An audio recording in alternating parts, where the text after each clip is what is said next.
Biden won't talk about it. Where's Joe Biden? He will not talk about inflation, even though he's proposed $7.1 trillion in spending. Historically, government spending has always caused inflation, excessive government spending. So today we have a contest that you guys all get to participate in.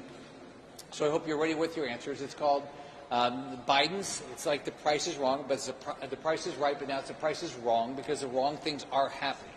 So first off, what do you all think as far as how much in the last 12 months, and these are products that everybody, it impacts everybody, right? Milk, bread, and gas. How much as a percentage, how much is milk up in 12 months?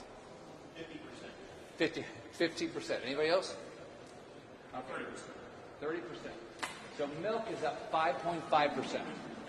Okay. Now, first off, people think, oh yeah, but people think about it. 5.5% is not a lot, but I can tell you already, over 80% of Americans are saying they have to tighten their belts, and 80% of Americans are concerned about the price of milk and bread and diapers and gas and things like that. All right, let's see if we do better with bread. How much is bread up as a percentage?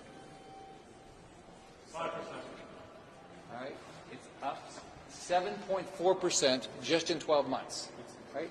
And how about gas? Now, everybody has to buy gas. How much is that up?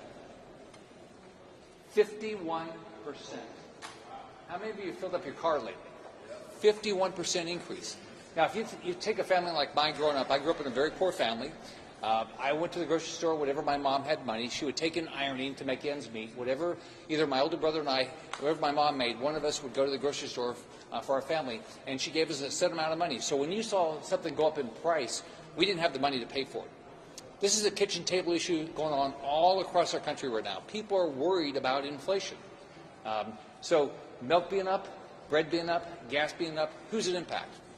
It doesn't change the life of the rich. It's the poor, the people on fixed income. So if you're on fixed income and all these things go up, your wages aren't going up. If you're a poor family, your wages never go up as fast as inflation is going up. We have got to stop this reckless spending.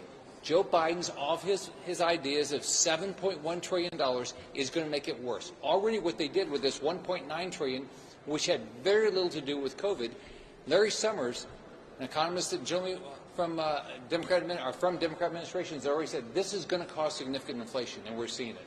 So Joe Biden's got to stop this reckless spending, stop asking for it, and all of us have to figure out how do we stop this wasteful spending.